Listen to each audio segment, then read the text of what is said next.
Hello everyone, welcome back in UDCA Children's Academy. So today we will learn last paragraph of this poem Kaidi aur Kokila written by Makhanlal Chaturvedi. So guys, first I will recap last paragraph, then I will start this one. Last paragraph में हमने जाना था कि किस तरह से कवि प्रत्येक वस्तु को काला कहकर उस समय के अंधकार, उस समय की निराशा और उस समय के अत्याचारों को व्यक्त कर रहा है। कैसे उसने प्रत्येक वस्तु को काला कहा और उसने व्यक्त किया कि उस समय का जो माहौल था, सभी के मन में निराशा और अंधकार था। किसी को उस अत्याचार से मुक्त होने की कोई उम्मीद नज़र नहीं आ रही थी।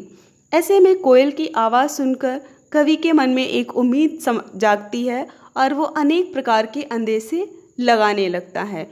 अपना अकेलापन कोयल से बांटता है और अपने मन की व्यथा वो कोयल से कहता है। So now let's begin your today's part. तुझे मिली हरियाली डाली, मुझे नसीब कोठरी काली, तेरा नभ भर में संचार, मेरा 10 फुट का संसार। तो first I will explain these 4 lines. कवि इसमें कह रहा है कि कोयल, तुझे रहने के लिए हरी भरी डाल मिली है और मेरे नसीब में तो ये काली कोठरी है जो अंधकारपूर्ण और भयानक है। तेरा नभ भर में संचार, अर्थात तेरा नभ भर में विस्तार है। पूरा आसमान तेरे विचरण के लिए, तेरे उड़ने के लिए खुला है, किंतु मेरा संसार तो सिर्फ 10 फुट का ही है जो कि इस कोठरी में है। तेरे गीत कहावे वहाँ। अब जब कोयल गीत गाती है, कोयल जब कूकती है तो सारा संसार उसकी मधुर आवाज़ को सुनकर मुग्ध हो जाता है, क्योंकि कोयल की आवाज़ में वो मिठास और मधुरता है। इसीलिए संपूर्ण संसार उसके बोलने पर उसकी तारीफ करता है, उसकी वाहवाही करता है। किंतु कवि कह रहा है, रोना भी है मुझे गुनाह। जब वो रोता है, अर्थात जब भी वो अपना दुख व्यक्त करे, जब वो अपने मन की पीड़ा कहे, तब उसे कोई सुनना नहीं चाहता।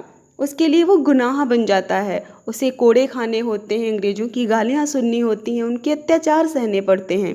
इसलिए उसका रोना भी उसके लिए अपराध हो जाता है। देख विषमता तेरी मेरी, बजा रही तिस पर रणभेरी। कवि कहता है कि तू अपनी और मेरी परिस्थिति में अंतर तो देख। विषमता का मतलब होता है अंतर, भेद। तो जहाँ कोयल आज़ाद है, वो संपूर्ण संसार में स्वच्छंद होकर उड़ सकती है, आज़ादी से उड़ सकती है। वही जो कैदी है, जो कवि है, वो बंदी है, वो कारागार में पड़ा हुआ है। उसको आज़ादी नहीं है कि वो अपने मन की भावनाएं भी व्यक्त कर पाए या उस छोटे से कमरे से बाहर निकल पाए। तो उसके और कोयल की परिस्थिति में काफ़ी अंतर है।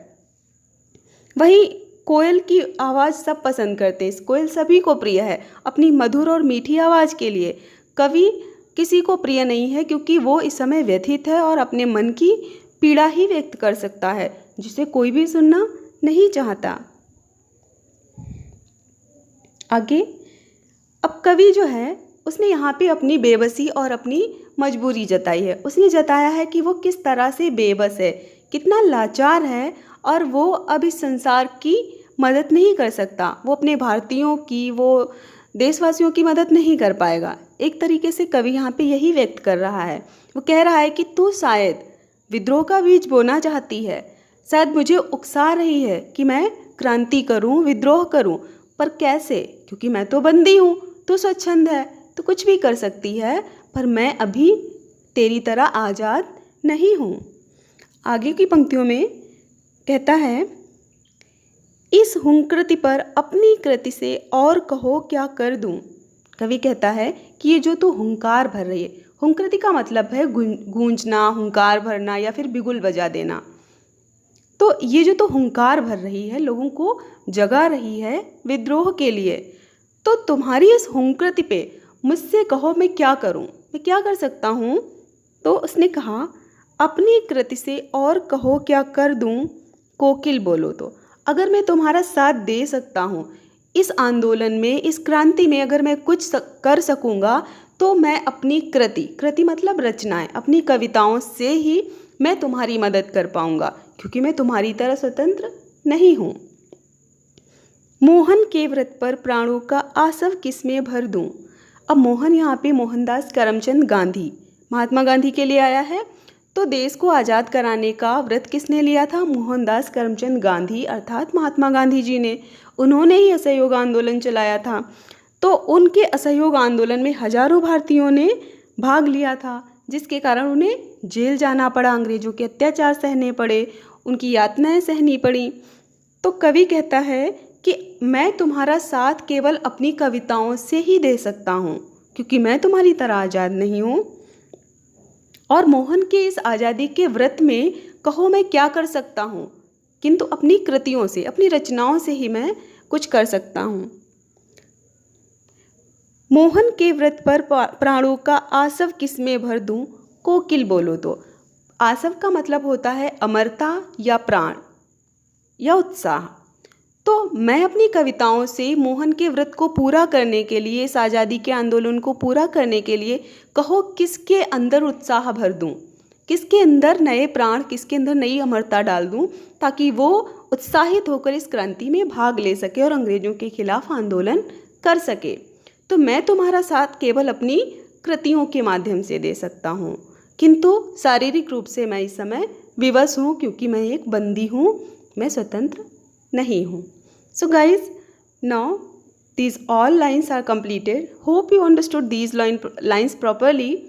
So अगर हम इसका एक बार विश्लेषण करें, अगर इसको हम एनालिसिस करें एक बार, तो इसमें कवि जो है उस समय की जो भयावहता है, उस समय किस तरह से हम भारतीयों को यातनाएं सहनी पड़ती थी, किस तरह से अंग्रेज़ों के करतूतों के खिलाफ आवाज़ उठाने से हमें प्रताड़ित किया जाता था, हम पे अत्याचार किए जाते थे, उस सारी व्यथा को कवि ने अपनी कविता के माध्यम से हमारे समक्ष प्रस्तुत किया है, ताकि हम उसे अनुभव कर पाएँ और समझ पाएँ।